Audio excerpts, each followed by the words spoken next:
Focus is on disaster management, which we have witnessed in various parts of the country, especially what happened in Murang'a County following the heavy rains and the mudslides that were witnessed in that particular area. We have witnessed even flash floods in various parts of the country. Now, the latest report from the Kenya Meteorological Department, of course spearheaded there by the Met Department, has released a forecast for the next 6 days or so, from April 22nd to the 28th, 2025, with it predicting that rainfall will continue in several parts of the country, especially focusing on the highlands east and west of the Rift Valley, Lake Victoria Basin, the central and south Rift Valley, the southeastern lowlands, the coast and northern east part of the country. Occasional night showers are expected in a few places, namely in these particular regions of Nandi, Kakamega, Vihiga, Bungoma, Siaya, Busia, Baringo, Nakuru, Trans Nzoia, Uasin Gishu, Elgeyo Marakwet, West Pokot, Kisii, Nyamira, Kericho, Bomet, Kisumu, Homa Bay, Migori and Narok counties. Those are some of the devolved units that will experience occasional night showers. Our key focus is how to ensure that we prevent loss of life and property during the wrath of Mother Nature, which we have witnessed in various parts of the country in a number of years. In this second hour, my guests are none other than William Omole, the Acting Disaster Management from World Vision. Welcome, sir. Thank you. And of course, we do have a major retired here with us, Venant Digila. He is the head of Disaster Operations and Emergency Response. Welcome, Major. Thank you, sir. And let me start with you, Mr. William. We're talking about these rainfalls that we've witnessed for the better part of the last 14 days here in the country, so that we do not get to a point that we declare it even a disaster, a national disaster, which has happened for a number of years in the past. What needs to be done now? Okay, thank you. Thank you so much for the opportunity to be part of this. Yeah, of course, it's very timely conversation, I would say. And excuse me, the rainfall, basically looking at the disaster issues in Kenya. Kenya happens to be oscillating in between disasters. Reflecting back a couple of years, we had the long standing drought after 5 subsequent failed rain seasons that resulted in over 4.1 million Kenyans who were affected by that. Then we slid into the rainfall that took place in the last quarter of the year 2023, running into the year 2024. Actually, I would say it's one of the biggest that we have witnessed as a country. And we had people losing lives, close to 315 people lost lives. And right now, again, with the predictions that the Kenya Meteorological Department have given on the same. So what I would say is preparedness is always very, very key when it comes to matters disaster. And one of the ways that we need to enhance the issues of preparedness is the information that is being shared. It has to be timely and accurate, and not just the information being shared. The issue is, what do people use that information for? Because it needs to inform a decision for people to take action. So I would say the media focusing or bringing out the impact already being felt in the limelight is one of the positive steps in the right direction. The Kenya Meteorological Department giving both short-term, like even a daily weather forecast, 5 days weather forecast, monthly weather forecast, and even the seasonal weather forecast is very, very critical. We are coming from the history where there was some bit of contention whether the prediction was accurate, whether it was really functional. But right now, I would say with lots of confidence that the weather forecast as given by the Meteorological Department has, to a great extent, the accuracy that it's supposed to be. So the question is, what are people doing with this information? So what we need to do, because that's the question, is we need to continue sensitizing the Kenyan community, starting at individual level, community level, also using the different structures that are already laid within the local community to keep sensitizing people. Because you see, when the flooding hits, we have the impact that comes with it. Right now, we've had the cases of the outbreak of cholera, for instance. Yes. You realize that it's as a result of contamination of water, which probably results from the bursting of the sewage systems and such like stuff. People not using the clean water, for instance. So continued sensitization is very, very critical. The other thing is now the collaboration and coordination among different agencies. It's not just the government role to do the coordination and maybe sensitizing, but everyone else should take this as a responsibility. People tend to believe in different structures. For instance, at the community level, we have the local administration, the chief, the assistant chiefs, the village leaders, for instance. Some people believe in the religious leaders, for instance.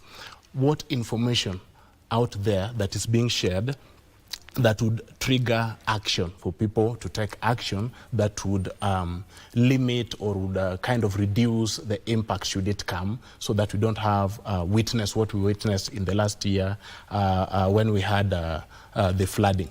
So sensitization is very key. Collaboration among partners very key. We have some of the hard to reach areas, for instance, so we need to use the available structures to ensure the same information that reaches the constituents of Nairobi, Nakuru, Baringo, would also reach the people in as far as Marsabit County, North, or for instance, Kargi, Kalapata in Turkana. These hard to reach areas, we need to ensure that they are able to also get this information on time and make good use of it.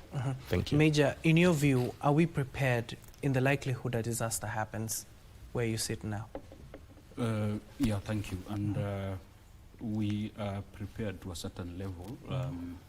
This country, we are lucky enough, most of the disasters which hit us as fairly cyclic in nature.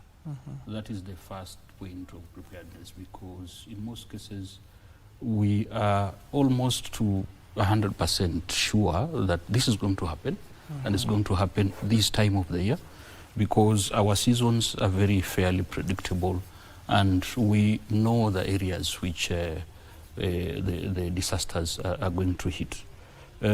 This country, we have 4 key disasters which are very climate-based. One is floods, as explained by Mr. Omole. We also have drought. We also have epidemics, and we have resource-based conflict, which are normally exacerbated by drought conditions. And as I said, the mapping of the high-risk areas is already done. We know the places, and we know which population are likely to be affected. So that is the first point. The second one is the level of know-how, the level of awareness is very much now enhanced because of the experience which we have had. The other one is about the coordination, and especially the leadership. We really like to appreciate the national government and the respective county governments for coming up and trying to provide leadership in terms of coordination. So there is a lot of coordination now. What is still missing is about resources. We still need to align more resources to some of these, and we have an approach now which we are calling early warning, early action. This is linking the early warning information to appropriate decisions and actions which are meant to reduce the risks or the impacts of these disasters. This includes, for example, the way you're saying, prepositioning of materials which may be required, putting in place the necessary plans, and also preparing the communities which are at risk. You find that the bigger effort here is about resources, because some of the early actions, for example, we may want to recognize that some people get cut off from essential services like health facilities. So we'd like to preposition and prepare to give them these health services either at displacement or when they are cut off at these places where they find themselves. Now, this involves resources. Yeah, putting in resources, allocating resources. We have seen some good efforts by some line ministries now to try and prepare towards this. But I guess due to climate change and other effects, we are seeing the disasters increasing both in intensity and in magnitude. So every time we find ourselves a step behind around resources. So we want to say, yes, we are prepared to a certain level, but we still need to align resources or put adequate contingencies within budgets, within national budgets, within ministerial budgets, within individual agency budgets, so that when now we think that the needs are beyond what we had put in place, we can be able to scale up accordingly. But by and large, our communities now are more aware, thanks to technology. The messages are reaching them, the early warnings are reaching them. Thanks to improved logistics, improved accessibility, we can be able to reach them earlier, even when things have happened. If roads are cut, we are able to maybe do some airlifts, but yes, we need to allocate more resources to this.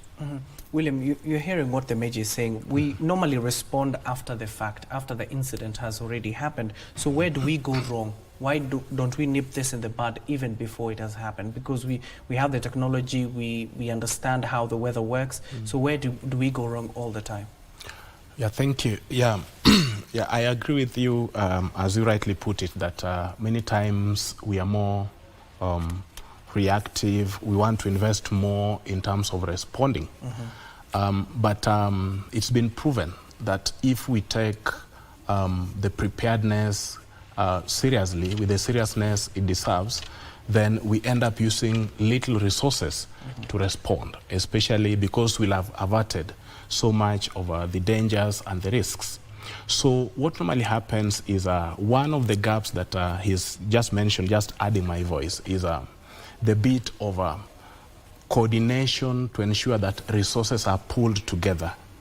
The approach all along has been each agency probably would want to go it alone. And you see, the magnitude is never predictable. In as much as we could plan, prepare, but it's always very, very difficult to ascertain the magnitude of a disaster. So we normally kind of draw scenarios, I would say. So the scenarios at times we hit under or we hit above. Most times we've always gone beyond in terms of resource requirements.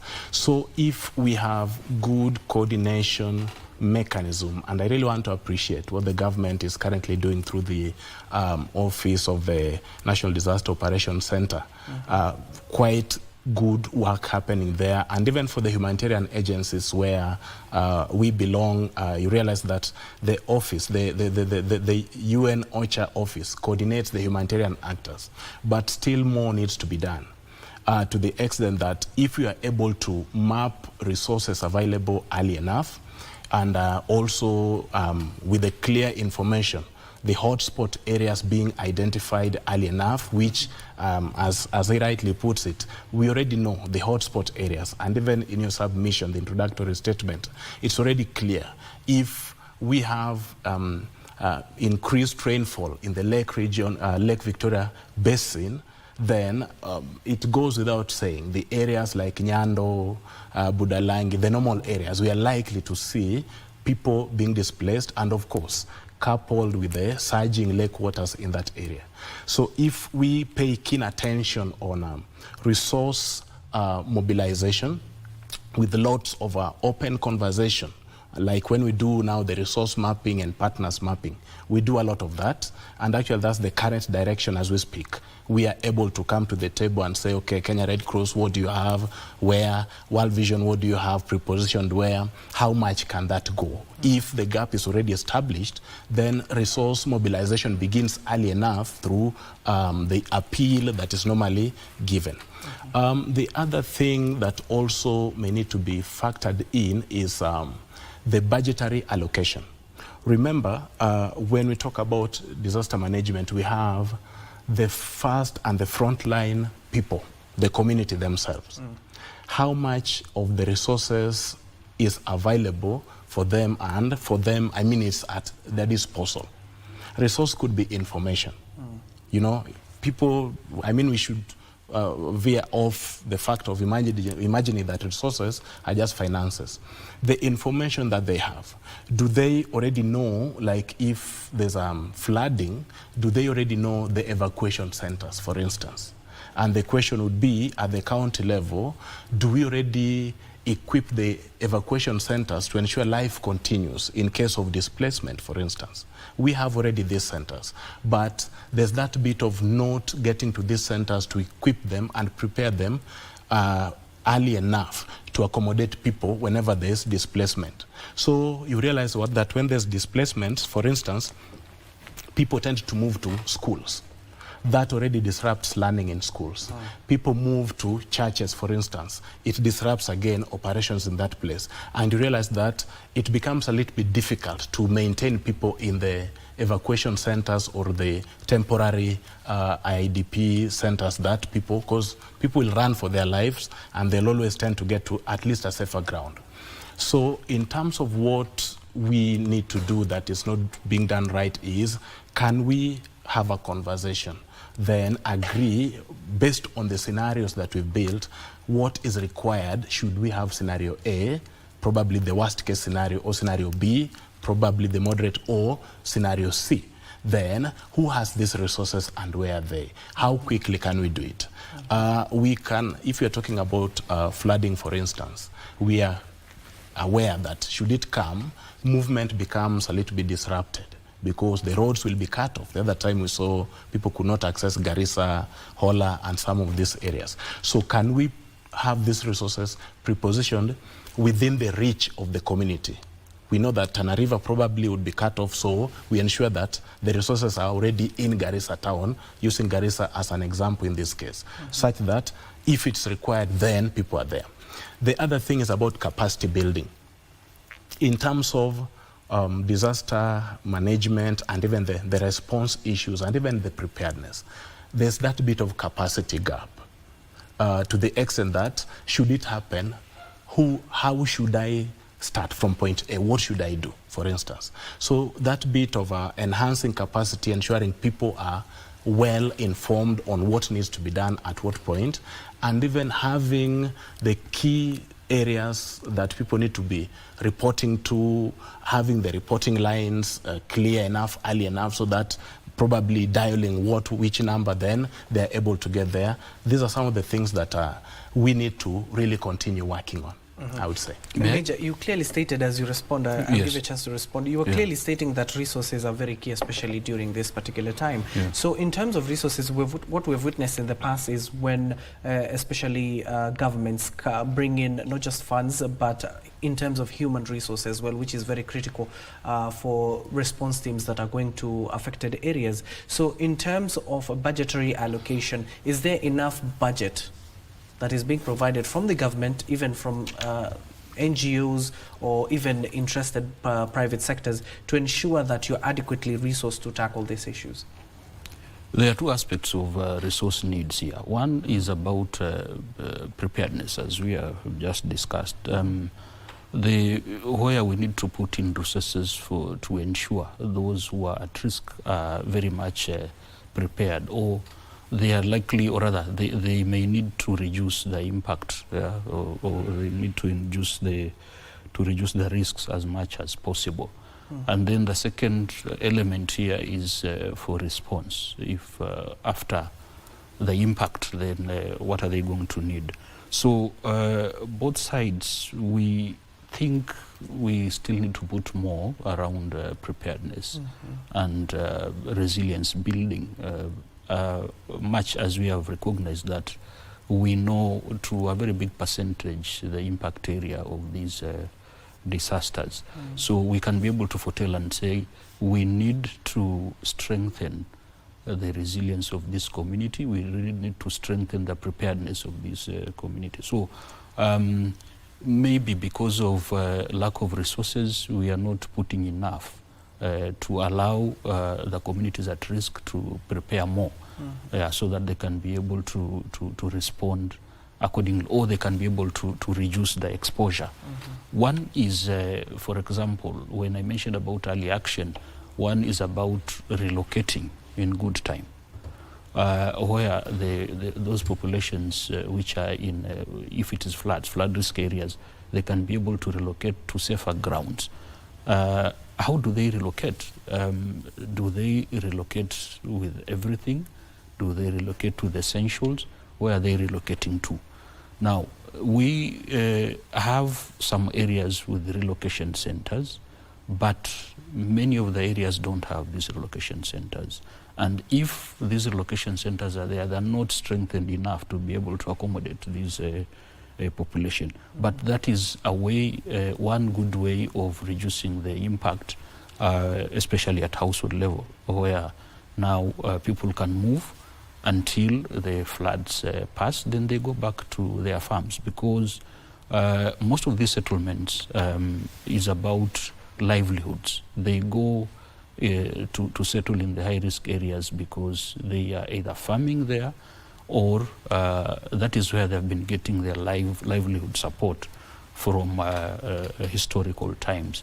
So we need to put more resources around preparedness, but also around the response, as mentioned by my colleague. The material resources we need to allocate more and maybe preposition. For example, we are establishing a disaster hub approach, where we are identifying areas which are at high risk, or they experience disasters on a cyclic proportion. We are establishing these centers where we can store materials to support up to 10,000 households of those who are likely to be affected. But most importantly, to have a more focused early warning approach, because we will have experts monitoring the early warnings in that area, collecting predictive information and putting it together in order to inform decisions, both for preparedness and also for response preparation. So, yes, Mr. Omole has mentioned about coordination of resources. Yes, resources, they are never there enough. We need to coordinate.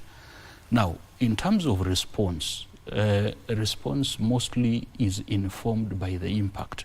And the impact is basically after the fact. And the damage, therefore, has happened.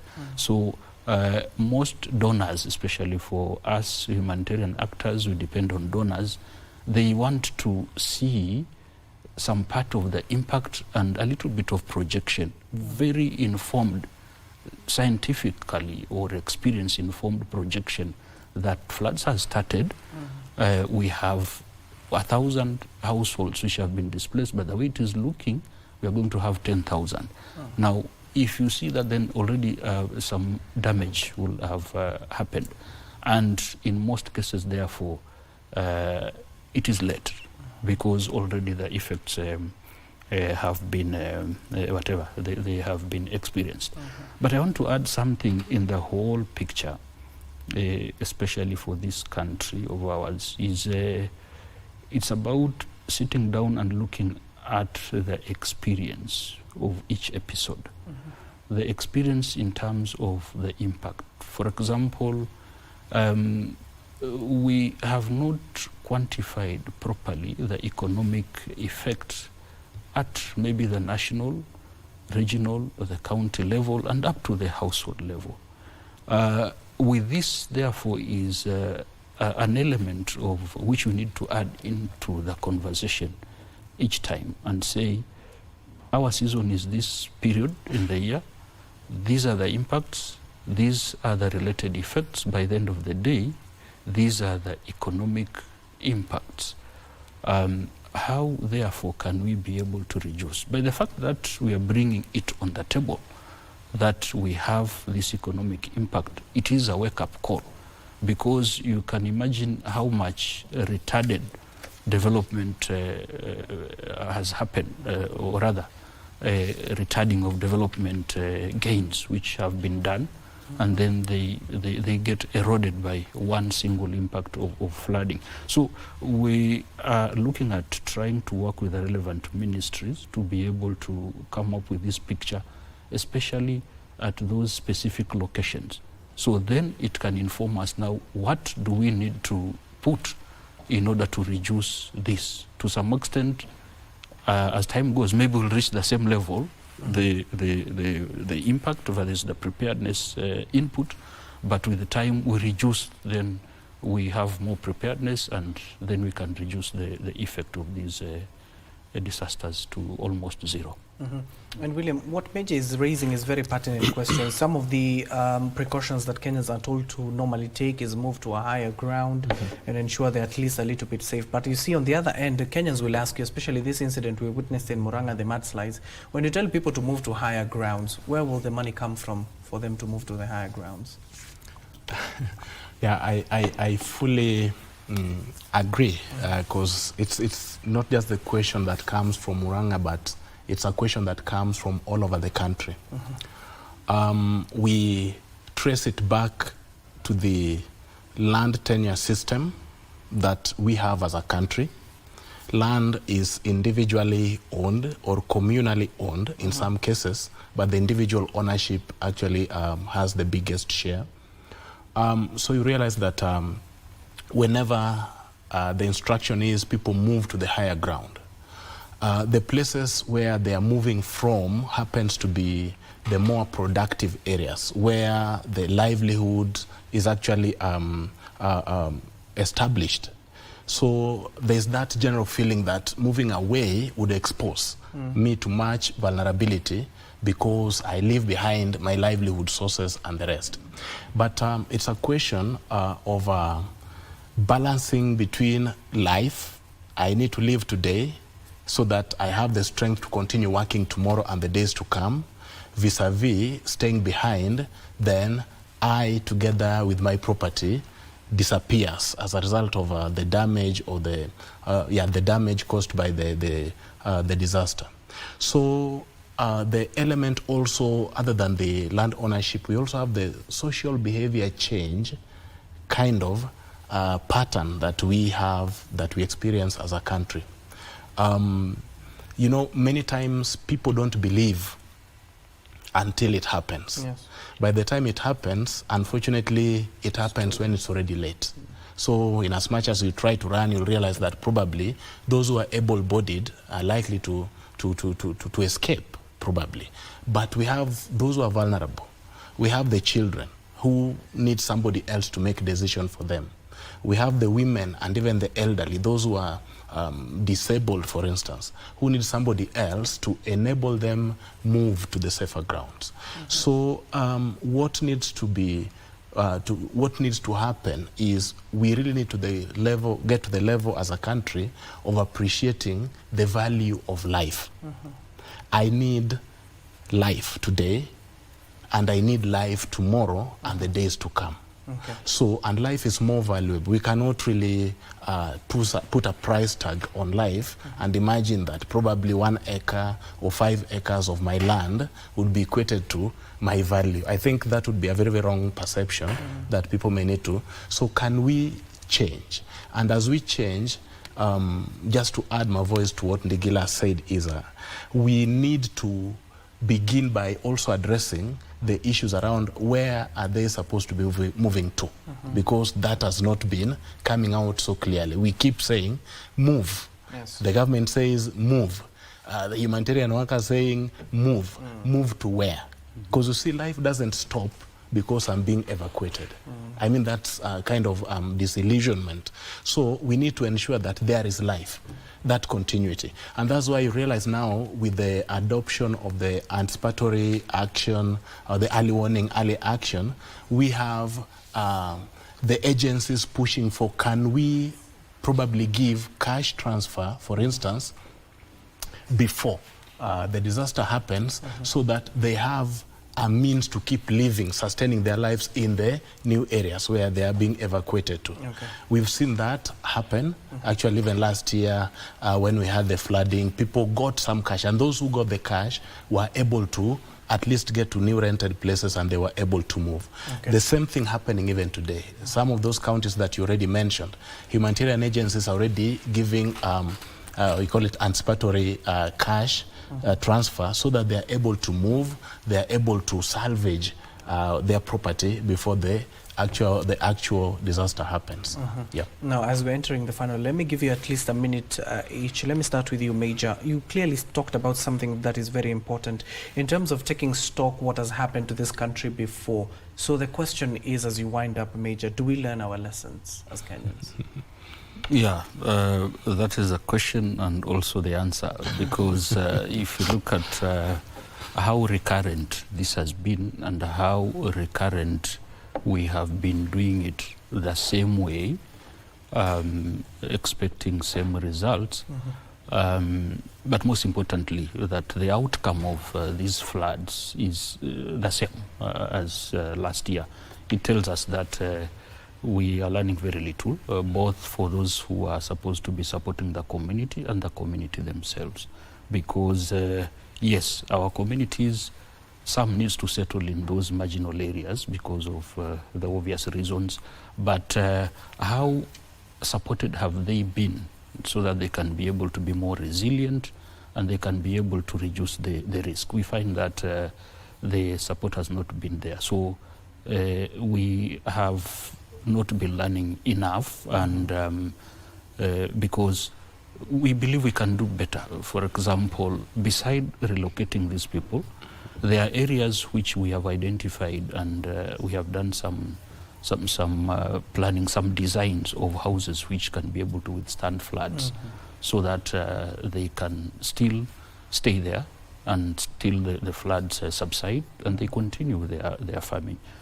Such kind of learning, and then adapting new ways of doing things and technology, trying to get more informed and allocating, or rather aligning the appropriate interventions and in good time. We are hoping, because the conversation is very much on the table, especially with the line ministries, we are hoping that we'll come up now with better ways of doing things going forward, especially around reducing the exposure to the communities at risk, but also increasing their resilience. Okay. Mr. William, a minute, please. Yeah, thank you. Of course, we are learning, I would say, but the pace is the issue. Yeah, because every time after the disaster, we normally have that bit of just trying to check what did we learn and what areas do we need to improve on moving forward. Apparently, some of the issues we are mentioning today, they keep recurring, meaning probably they are too hard to learn on, or probably people are just not willing to learn. But of course, there's room for improvement because of the dynamic nature of disaster. Yeah. When you hear that bumper, it means we need to leave the studio to be with for another show. But gentlemen, thank you for coming in. That is William Omole, the Acting Disaster Management at World Vision. Also, Major Retired Venant Ndigila, Head of Disaster Operations and Emergency Response. Thank you, gentlemen, for making time for us. There is, you have it. Precaution is better than a cure, so stay safe out there as we do experience this short rains. Coming up is Kurunzi Mashinani with Sheila, the sign language interpreter. At the bottom end of the screen is Susan Thuku. My name is Abdiaziz Hashim, so don't go too far. Kurunzi Mashinani is up next.